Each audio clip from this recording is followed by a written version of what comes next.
നിങ്ങൾ ഈ കണ്ട രേണു സുധിയുടെ വീഡിയോ കണ്ട് സത്യം പറഞ്ഞ എനിക്ക് ഒരുപാട് സങ്കടമായി.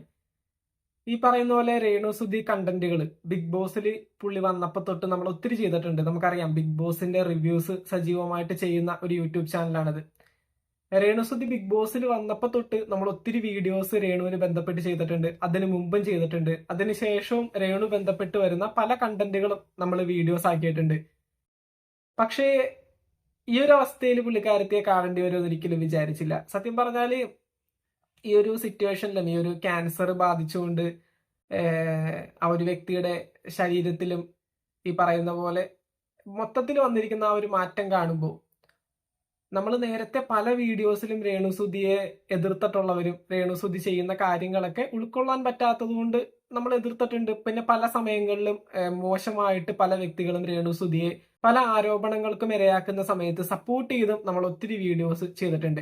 നമ്മൾ ചെയ്തതിൽ ഏറെക്കുറെ കൂടുതലും സപ്പോർട്ട് ചെയ്തിട്ട് തന്നെ ചെയ്തിട്ടുള്ളതാണ്. കാരണം ആ ഒരു സ്ത്രീ എങ്ങനെ ജീവിക്കണം, അല്ലെങ്കിൽ ഏതൊരു ചുറ്റുപാടിൽ ജീവിക്കണം, ഒപ്പമുള്ള വ്യക്തികളെ എങ്ങനെ കാണണം എന്നൊക്കെ തീരുമാനിക്കുന്നത് പുള്ളിക്കാരി തന്നെയാണ്. അതിനകത്ത് ചോദ്യം ചെയ്യാനും ഒന്നും നമുക്ക് യാതൊരു അധികാരവുമില്ല. പിന്നെ സോഷ്യൽ മീഡിയയിൽ നമുക്ക് ഉൾക്കൊള്ളാൻ പറ്റാത്ത ചില കാര്യങ്ങൾ ചെയ്യുമ്പോൾ സമയത്ത് മാത്രമാണ് രേണുസുധിയെ എതിർത്ത് സംസാരിച്ചിട്ടുള്ളത്. പക്ഷെ ഈ ഒരു സിറ്റുവേഷനിൽ കാണുമ്പോൾ ഒരുപാട് സങ്കടമുണ്ട്. ഈ പറയുന്ന പോലെ നമ്മുടെ വീട് പണിയാണ്, കുറച്ചു പേർക്ക് അറിയാൻ പറ്റും. അപ്പൊ അത് ബന്ധപ്പെട്ടുകൊണ്ട് സോഷ്യൽ മീഡിയ, ഇൻസ്റ്റഗ്രാം, ഫേസ്ബുക്ക്, അങ്ങനെ പല സാധനങ്ങൾ ഞാൻ കുറച്ചാളായിട്ട് ഉപയോഗിച്ചിട്ടില്ല. കുറെ നാളായിട്ട് ഫോൺ സജീവമായിട്ട് യൂസ് ചെയ്യാറില്ല. അതുകൊണ്ട് തന്നെ കണ്ടന്റുകളും ചെയ്യുന്നത് വളരെ കുറവാണ്. ഇങ്ങനെ സമയം കിട്ടുമ്പോൾ മാത്രമാണ് ഇപ്പോൾ ഈ ഒരു റെന്റിന് എടുത്തിരിക്കുന്ന വീട്ടിൽ ഇങ്ങനെ ഇരുന്ന് സംസാരിച്ച് വീഡിയോസും കാര്യങ്ങളൊക്കെ ചെയ്യാറ്. പക്ഷെ ഈ ഒരു വീഡിയോ കണ്ടപ്പോൾ, അതായത് ഇന്ന് രാവിലെ വേൾഡ് കപ്പ് പ്രമാണിച്ചുകൊണ്ട് ഒരു കണ്ടന്റ് ചെയ്യാൻ വേണ്ടി ചില ഫോട്ടോസും ക്ലിപ്സും ഒക്കെ എടുക്കാനായിട്ടാണ് ഇൻസ്റ്റഗ്രാമിൽ കയറിയത്. അപ്പൊ ഫീഡില് രേണുസുധിയുടെ ഈ ഒരു വീഡിയോ വന്ന് കിടക്കുന്ന കണ്ടപ്പോൾ ഒത്തിരി സങ്കടമായി. അപ്പോൾ ഒത്തിരി പേര് ഈ ഒരു വീഡിയോസ് ഒക്കെ ബന്ധപ്പെട്ടുകൊണ്ട് ചെയ്തിട്ടുണ്ടായിരുന്നു. നമ്മുടെ YouTuber Sai Krishna, secret agent, അദ്ദേഹം ഈ പറയുന്ന പോലെ രേണുസുധിയെ സാമ്പത്തികമായിട്ട് സഹായിച്ചിട്ടുണ്ടായിരുന്നു. അങ്ങനെ അങ്ങനെ ഒത്തിരി സഹായങ്ങളും ഇപ്പൊ കിട്ടി വരുന്നുണ്ട്. ഒത്തിരി പേര് ഇപ്പോഴും രേണുസുധിയെ മോശമായിട്ട് പല കമന്റ്സ് ഇടുന്നവരൊക്കെ ഉണ്ട്.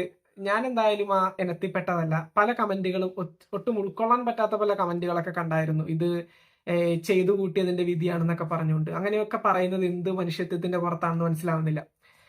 പക്ഷേ എന്നുണ്ടെങ്കിൽ തന്നെ ഈ ഒരു അവസ്ഥയിൽ നിന്ന് എത്രയും പെട്ടെന്ന് റിക്കവർ ആയിട്ട് വരട്ടെ എന്ന് ആത്മാർത്ഥമായിട്ട് പ്രാർത്ഥിക്കുന്നു. നമ്മുടെ മുമ്പിൽ ഒത്തിരി റീൽസിലൂടെയും അല്ലെങ്കിൽ ഒത്തിരി വീഡിയോസിലൂടെയും ഏറ്റവും കൂടുതൽ ഒരു സോഷ്യൽ മീഡിയ സജീവമായിട്ട് ഈ പറയുന്ന പോലെ സോഷ്യൽ മീഡിയയിൽ ഒരു ഫെമിലിയർ ഫേസ് ആയിട്ടായിരുന്ന വ്യക്തിയാണ് രേണുസുധി. ഇപ്പൊ ഒരു സോഷ്യൽ മീഡിയ പ്ലാറ്റ്ഫോം യൂസ് ചെയ്യുന്ന വ്യക്തിയാണെങ്കിൽ രേണുവിന്റെ ഒരു വീഡിയോ പോലും കാണാത്ത ഒരു ഡേ നമുക്ക് ഉണ്ടായിട്ടുണ്ടായിരുന്നില്ല. അപ്പൊ അങ്ങനെ ഏറ്റവും ആക്റ്റീവായിട്ട് നിന്നൊരു വ്യക്തിക്ക് ഇത്രയും പെട്ടെന്ന് ഇങ്ങനെ ഒരു സിറ്റുവേഷൻ വരിക, ഈ ഹെയർ പോവുക, ക്യാൻസർ എന്നുള്ള രോഗം വരിക, 4th സ്റ്റേജിലേക്ക് എത്തുക, അത് ബ്രസ്റ്റിലേക്കൊക്കെ പോയി എന്നൊക്കെ കേൾക്കുന്നുണ്ട്. അങ്ങനെ ഒരു സിറ്റുവേഷൻ വരുന്ന സമയത്ത് ഒരിക്കലും നമ്മൾ ആ ഒരു വ്യക്തിയെ മോശമായിട്ട് ചിത്രീകരിക്കാനോ പറയാനോ ഒരിക്കലും പാടില്ല. ഏറ്റവും കൂടുതൽ സപ്പോർട്ട് ചെയ്യാൻ പറ്റുന്നവർ സപ്പോർട്ട് ചെയ്യുക, സാമ്പത്തികമായിട്ട് സപ്പോർട്ട് ചെയ്യാൻ പറ്റുന്നവർ അത്തരത്തിലും സപ്പോർട്ട് ചെയ്യുക എന്നാണ് എനിക്ക് പറയാനുള്ളത്. അപ്പൊ എന്നുണ്ടെങ്കിൽ തന്നെ ഒത്തിരി സങ്കടമായി രേണു ചേച്ചി. ഈ പറയുന്ന പോലെ ആളെ ഞാൻ നേരിട്ട് കണ്ടിട്ടുണ്ട്. ബിഗ് ബോസിൽ നിന്ന് വന്ന സമയത്തും ഞാൻ നേരിട്ട് പോയി കണ്ട് ഫോട്ടോസൊക്കെ എടുത്ത ഒരു വ്യക്തിയായിരുന്നു. അപ്പൊ ഇങ്ങനെ കാണുന്ന സമയത്ത് ഒത്തിരി സങ്കടമുണ്ട്. മറ്റൊരു വീഡിയോ ആയിട്ട് വീണ്ടും കാണാം. താങ്ക്